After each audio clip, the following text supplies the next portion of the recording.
I think that would be nice. I want to Okay. share the screen with you just to so you can take a look at how the process looks like. Yeah. I have this manual sequence here, and I'm opening the prospect qualification process. So I want to share a little bit of that. We've done a pretty in-depth, like I said, workshops, and we've gone over that for a few times to find out who our ideal prospect is, then find, but and then find out what's gonna has to happen with that prospect along the way, but we're just not yet there because we're not super confident that this is working. What we're doing right now is basically pulling companies from Crunchbase that are located where our clients are, so either Norway or the US.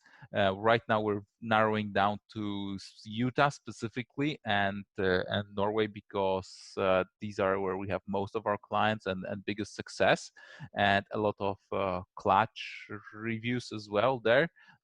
So like a lot, maybe not a lot, but at least some. Which we can send over in the email content like as testimonials. Then we basically have this whole prospecting like qualification process where we check if that kind of person actually works in tech, has received revenue and funding, which can be mostly true for most of the companies that we're already exporting out of Crunchbase, because we realize that some of the things that we're not able to check, which is the short-term goals that we have identified Yeah. all of our clients had where they started working with us, which we're not counting right now, but we're counting other things. So basically, whether they sell to B2B, B2E, or B2G rather than B2C clients, B2G? business to government. Governments. Okay. Yeah, Interesting. that they have more than 10 employees. Looking for competencies they don't have. So if they have job advertisements and they don't have the people with the same skill sets in their team in LinkedIn profiles. Looking if they have QA employees, because these are really where it's becomes a really good point to look for services like ours. It usually means that people care about code quality, and they already are at a size that requires some dedicated person to do that, and they often in that moment they don't really have the time to spend sourcing their own talent, and they may not be yet big enough to work with many other agencies. Also, the age of the CEO in most cases. Yeah, That's a, actually, that's that's an interesting parameters to look at. yeah. Also, that they have employees outside of their HQ. Which has been a very big thing for our clients. That if they only have one location, everyone's sitting at the same place, they weren't really Yeah. open to looking at our services. And then if they have any open tech roles, so we're basically looking at a match above 70% on that, and that's when we're pulling those into our emailing campaign. Awesome. And we're trying to actually also resonate with these points in our emailing campaign. So right now, like we're emailing that manually, but wait a second, I wanted to show, okay, this was the manual sequence. So here, for instance, we try to make this really, really short and really relevant based on also the courses that we watched on your, like rewatched the email mastery course, got Yep. back to it. So we actually want to offer something that can ring a bell really quickly, like offering free risk-free development work. I So love it. basically, you don't pay if Mhm. if you're not happy with the performance of our developer, or basically hiring on a success fee. That's also kind of risk-free, Yeah. and we try to make it Try as a gift, as we say. exactly, exactly, exactly. Love it. So this is the kind of email we're right now sending manually before we like I told you before we move into making it very automated and identify that all of our good segments. But here, as you see, we're adding some kind of a note that makes it relevant. Why we actually are targeting them. so that they have a QA teammate, and they look to put as much focus on quality as we do. I love your subject line, by the way. It's a Yeah. great contract. Yeah. Okay. Cool. That's good to know. We're just starting out with that. We started sending those out manually last week, so we're seeing. So we're gonna see how that performs. This is specifically sent to clients in Utah, where we have a really great success because our biggest client is there, and he has seen a huge growth during the coronavirus. So that's a pretty interesting case. They are funded by the biggest accelerator there. So mini case study, love it. Exactly, like a mini case study, and then can you actually drop the name or not in your Yeah, email? this is the name, Startup Nurse. Oh, my bad, didn't read that. Yeah. I didn't want to link it because I don't want to have too many hyperlinks in the first email. Yeah, you shouldn't need to. The only thing is it has to make sense for whoever receive it. So if you're targeting people in Utah, chances are they heard about them if they're big. Yeah, they're not yet big, so big, but they're getting more and more popular because they just started like a year ago, and it's June, and they're I think month away from breaking even. So regardless, it makes sense because if you're contacting people in Utah, then it Yep. makes sense to talk about clients that you have in Utah. So I Exactly. think it's great Exactly. And so in a different kind of a manual way is when we're looking at a company that hires AI trainers. We are mentioning a client that works within. They are in Norway, so we wanted to mention a client from Norway, but we also wanted to mention an AI startup that we helped, and wanted to like put in a tangible evidence of how we can make things better for them. And this is actual results. So we were able to really hire 3 times faster for both of these companies because the Norwegian company did worked a year on hiring the people, or like 9 months, and we hired them within less than 3 months. So yeah, I love also that your CTA not only is try as a gift, but it's like super easy to answer. It's just like yes, no. Yeah. Love exactly. Yeah, so that's more or less it. We're planning to work a little bit more on some of the criteria that we can fill in here so that we can segment on. For instance, if you are looking for positions that they don't have specific similar skill sets, I'm not sure if that's not what you sometimes when you were going with Jack on this on the podcast, that it may be a little bit too creepy. It could be. It could backfire, but hey, at the end, just test it. Yeah. It could backfire in a sense that sometimes there is politics as well in companies, like they specifically don't have certain competency, and sometimes there is some clash between internal politics, basically. Yeah, that can be true. So we're gonna, like you say, we're gonna have to think on that. Other than that, the template is pretty similar. Targeting in one country, we're gonna use the Utah-based client. In Norway, we're gonna use our Norway-based clients, which we have many more of. And then we have a little bit of a feedback. So I've read a really good article from uteam.co or io, whatever. They've written how they're generating revenue from conferences with a very similar approach, and kind of using the startup card, playing the startup card, and not really getting people to buy their service first, but try to get feedback on their service. And since we're building tools to help companies source, like the GitHub email extension, but it's just a start.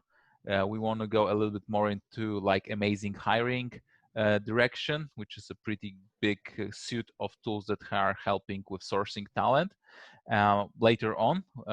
So I actually think it is also kind of a starter here.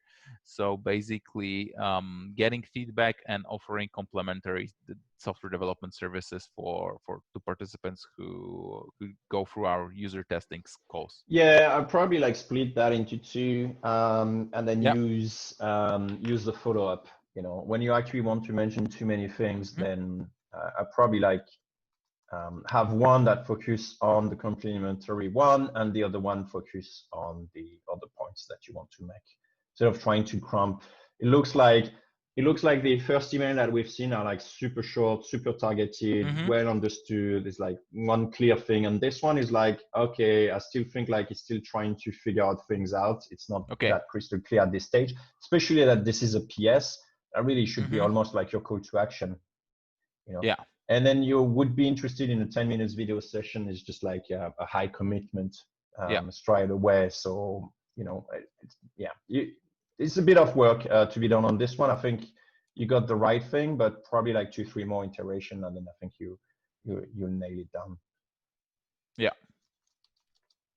Yeah. So probably start with something else, like how asking about sourcing extension, if that would be relevant for them to get. Absolutely, if they would be interested in something like that, or is this is something they considered.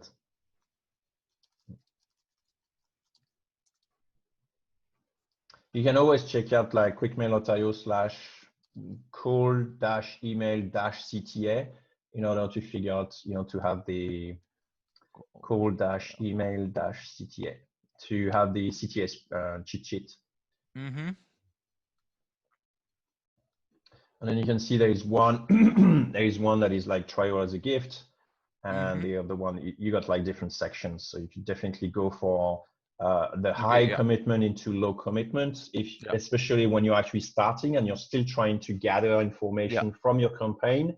Don't put a high CTA, because having no response doesn't mean much for that. But if you have a lot of response and a lot of them are like asking you about things, then you can use this feedback back into your campaign. So I would definitely say, low commitment CTA to start with, in order to gather information and understanding about your market, who you're contacting, what their concerns are.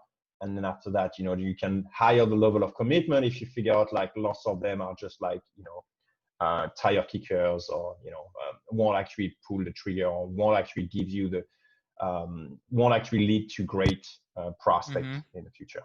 Cool. That's great. So other than that, we're using the same template mostly, but we're just changing this why we're targeting them based on the criteria that we have. So if they have people outside of HQ, which I kind of like want to compliment them on looking for the best talent no matter where they're located. And otherwise it's the same. Also on some versions related to open roles. And basically, well, these are the kind of templates we're testing right now. And I think that I'll have a session with Lucas to actually use drafts. And we need to work a little bit on follow-ups, because on drafts these, in QuickMail, you mean? Yeah, drafts in QuickMail. Yeah. And I think that could be a good thing when you want high personalization at the beginning, and then still have all the automation and still get the stats.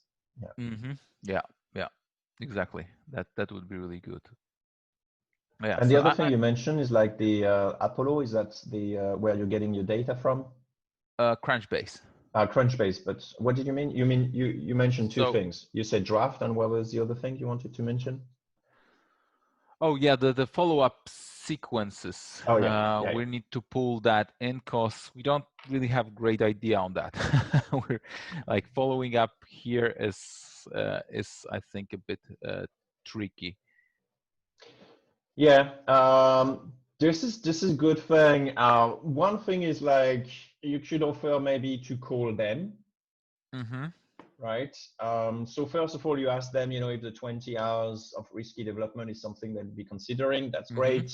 If not, it's like, hey, would you be open for me giving you a quick call instead of actually asking them to schedule a time with you and so on.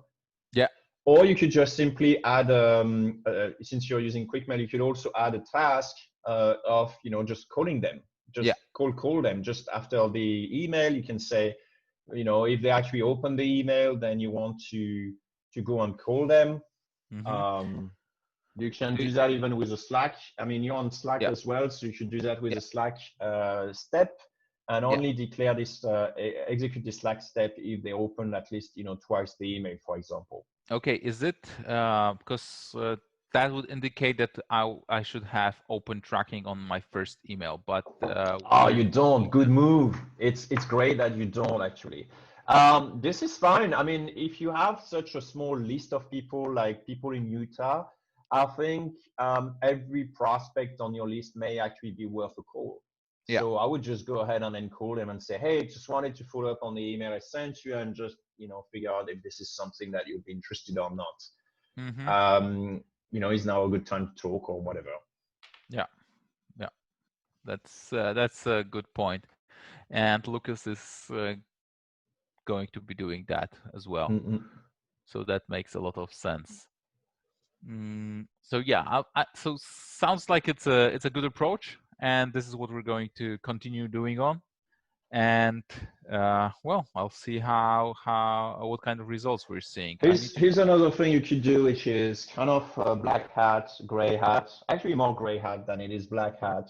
Mm-hmm. But since you're in different time zones, you're contacting people in Utah and Yeah. you are actually in Europe, what you could be doing is simply calling them, like cold calling them at night during your day, or before they start the job, like Yeah. for it would be like 4 o'clock or whatever on the morning for them, but for you it'll be like the morning. You call them, you're gonna either go to the answer phone or you're gonna go to, no one's gonna reply. Yeah. And then the next touch is an email follow-up. Like, hey, try to give you a call. And then, either you went to the answer phone and then you just left them a call or left them a message, Message. Yeah. or you just mentioned that you couldn't actually get through. But that will be your sort of like follow-up key on that one. And then you can mention some other information about like development, maybe Yeah. maybe that you're growing quite strongly at the moment, or you've seen a huge surge in interest, or some extra information that is interesting for the prospect to hear about. Like for example, if you actually keep on acquiring new customers, or you have a certain time slots, or only a certain number of developers, then you can also mention that, or something about your developer. Like for example, I remember a very long time ago, you were like at the beginning of the call email, you were like all about like, hey, we're getting great developer, they passed our test and stuff like that. We vet them. That could be your follow-up. Mm-hmm. Like you'd say like, first you just ask them like, hey, would you actually be happy over 20 hours? But then the follow-up says like, hey, well, developer actually vetted, personally and so on. So whatever. That's why we're so Mm-hmm. confident to, give you like Mm-hmm. 20 hours of free, of free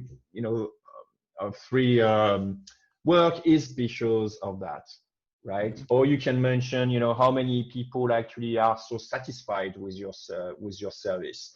But do keep on building up instead of being nagging and Building just up, so reminding them. trying to like show more value, right?